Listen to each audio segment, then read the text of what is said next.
उजनी जलाशयातील पाणीसाठा सुमारे 30,000 हेक्टर क्षेत्रात असून धरण परिसरातील हजारो मच्छीमार, आडतदार, व्यापारी आणि मत्स्य व्यावसायिकांची उपजीविका मासेमारी व्यवसायावर अवलंबून आहे.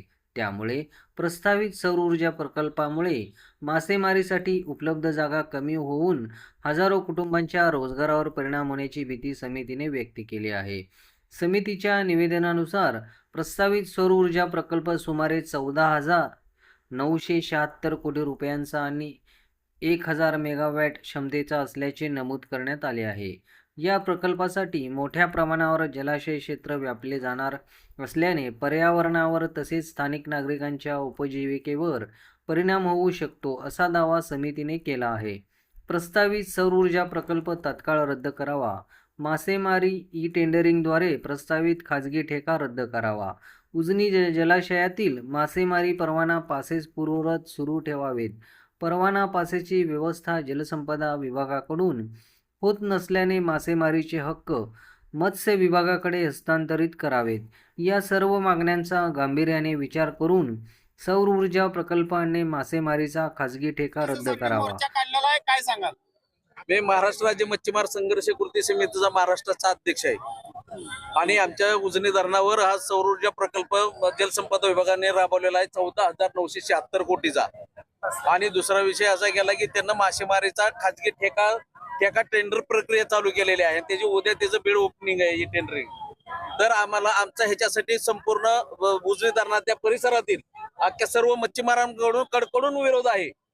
आणि ही जर ह्याच्यावरच ह्यांना ठेक्याची आणि सौर ऊर्जा प्रकल्पाची प्रक्रिया राबवली नाही तर ह्याच्यापेक्षा आक्रमक आम्ही अजून पुढचे आंदोलन करणार आहोत. किती मच्छीमार आहेत त्या उजनी प्रकल्पात? तुम्ही आता इथं समोर बघताय, आता इथं आले जवळजवळ 4-5 हजार लोक तर आताच उपस्थित आहेत. म्हणजे कुटुंबातील दोन माणसं फक्त आहेत. ज्या वेळेस आक्रमक परिस्थिती तयार होईल त्यावेळेस जलसंपदा खात्याला दार लावून बसावं लागेल. म्हणजे एवढा मोठा परिसर आहे. 160 किलोमीटरचा परिघ आहे उजनी धरणाचा आणि त्याच्यात हजारो लाखो मच्छीमारांचा परपंच चालतो, त्याच्या उपजीविका चालते.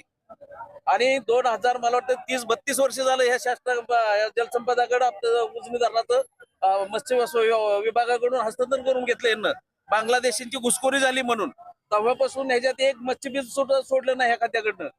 स्वर्गीय आदरणीय अजितदादांनी गेल्या 3 वर्षापासून 2-2 कोटी रुपयाचा आम्हाला आपला नियोजन समिती मार्फत आम्हाला 2-2 कोटीचा निधी दिला. आणि त्याच्यामुळे आता चांगल्या प्रकारे लोकांचा व्यवसाय चाललेला आहे. राज्यात अग्रगण्य समजलं जाणार आमचं उजनी धरण आहे. याचा मासा परदेशात जातो, अख्ख्या राज्यात याचा मासा पुरवठा केला जातो. आणि वेळोवेळी या शासनाचे कारण नसताना मच्छीमारांची पिळवणूक करण्याची आणि विशेष म्हणजे जे भूमिपुत्र आहेत लोकांचे तिथे, जे भूमिपुत्र आहेत ते मासेमारी व्यवसाय करणार आहेत, 80% लोकांना आमच्या तिथं शेतीच नाही, भूमिहीन लोक आहेत ती.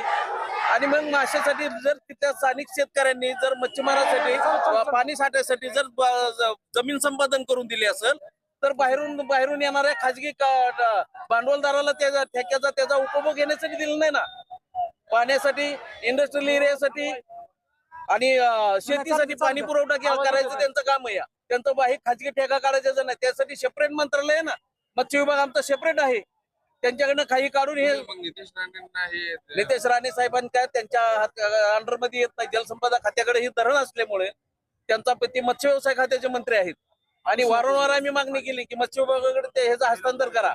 3 वेळा ह्या खात्यातील काही लोकांनी अधिकाऱ्यांनी त्याचं पत्र पाठवलेले आहेत, पण ह्याच्यावर निर्णय घेतला जात नाही. 14,000 कोटीचं जे प्रोजेक्ट आहे, 14,900 कोटी 76 कोटीचा कोण मंजूर केले? म्हणजे ऊर्जा मंत्रालयाचे देवेंद्र फडणवीस. हो, ऊर्जा मंत्रालयामार्फतच येतं. आणि नॉमिनल किमती 1 रुपया किमतीवर हे मोठे प्रकल्प दिले जातात. आणि जर तो प्रकल्प झाला, मुळातच 30,000 हेक्टरचं धरण आहे, त्यात 70% पाणी हे ऑलरेडी प्रत्येक वर्षी कमी होतं. राहतं 30% पाणी. 30% 10,000 हेक्टर मध्ये जिथं पाणी स्टॉक शिल्लक राहतो त्याच्यावर तो प्लेट अख्ख्या टाकले जाणार. आणि साईडची थोडीफार राहिलेली जागा सुद्धा एक्वायर करणार ती लोक. आमच्या मच्छीमारांनी जायचं कुठं, मासेमारी करायची कुठं? त्याच्यामुळे रोडेशन सारख्या गंभीर आजार तयार होतील, कॅन्सर सारखे आजार तयार होतील, पाण्याची गटरगंगा होऊन जाईल आणि रोगराई इतकी पसरल की त्या परिसरात अख्खी दुर्गंधी सुटून जाईल आणि माशाचं उत्पादन होणार नाही, उत्पत्ती नॅचरली माशांची होणार नाही. पूर्ण सगळे वाट लागून झाली. सोलापूर जिल्हा, पुणे जिल्हा, नगर जिल्हा या जिल्ह्यांचे सगळे पाण्यापासून सगळे विल्हेवाट विल्हेवाट लावण्याचा घाट घातलेला आहे. एक बोर्ड आहे तुमच्या याच्यामध्ये सहकारी आणले. अजित दादा तुम्ही परत या, तुमची गरज आहे. मग तुम्हाला आम्ही सांगितलं ना की 3 वर्ष त्यांना मला 2-2 कोटीचा निधी दिला कोण अजितदादांनी. हा, आणि तिथल्या मच्छीमारांवर असं खाजगी ठेकेदारी किंवा असल्या प्रकारचे प्रकल्प कधीच काही होऊ दिले नाहीत. मुडीत काढले ज्यावेळेस आले त्यावेळी दादांनी. मग सुनेत्रा वहिनींकडे काय? सुनेत्र वहिनींना निवेदन दिलेले आहे. त्यांना आम्हाला ह्या प्रक्रियेला वेळ नाही, आम्ही वहिनींना भेटा, यांना जर ही आता प्रक्रिया रद्द नाही केली तर वहिनींना भेटायला आम्ही मुंबईला जाऊन त्याचा पाठपुरावा करणार. दादांचे बॅनर आणलेले आहात, काय सांगाल तुम्ही? अजित दादा तुम्ही परत या. तर सुनेत्रा वहिनी हे उजनी धरण झाल्यापासून जवळजवळ 30 वर्ष उजनीमध्ये मच्छीबीज नव्हतं. आमच्या पारंपरिक मच्छीमारांवर उपासमारींची वेळ आली होती आणि अशी असताना आदरणीय अजितदादांच्या हे लक्षात आलं आणि आदरणीय अजितदादांनी पुणे जिल्हा डीपीडीसीतून जिल्हा नियोजन समितीमधून जवळजवळ गेले 3 वर्ष झालं प्रत्येक वर्षी 2 कोटी मच्छीबीज हे उजनीमध्ये सोडत आहेत. आता कुठं आमच्या मच्छीमारावर चांगले दिवस येत आहेत. आमची मुलं बाळ कुठेतरी चांगल्या शिक्षणासाठी आम्ही जात आहोत, घरदार व्यवस्थित बांधण्याचा प्रयत्न करत आहोत. तोपर्यंतच हे शासनाने आमच्या पोटावर पाय देण्याचं काम चालू केलं आहे. आमच्या तोंडातून घास काढून घेण्याचं हे काम करत आहेत. आम्ही आज अर्धी भाकरी खात आहोत, परंतु ही अर्धी भाकरी ही आमच्या हक्काची असून आज ते काढून घेत आहेत. आणि आपण आज या ठिकाणी बघत आहोत की आज हे महिला आणि पुरुष बांधवांसकट आज आम्ही रस्त्यावर उतरलो आहोत. आणि आता हा जर प्रकल्प रद्द झाला नाही, सौर ऊर्जा प्रकल्प आणि खासगी ठेका रद्द झाला नाही तर आमचा पवित्र हा मंत्रालयापर्यंत आम्ही मोर्चा नेणार आहोत. रद्द करा, रद्द करा, रद्द करा, रद्द करा.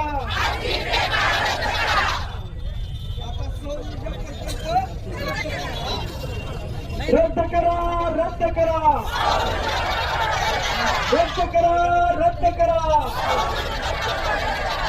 परत या, परत या, परत या, परत या.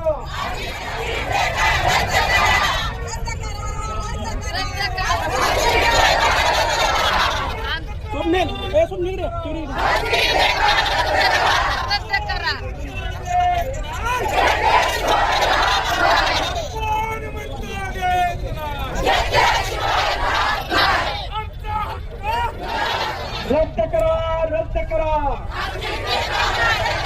रद्द करा, रद्द करा.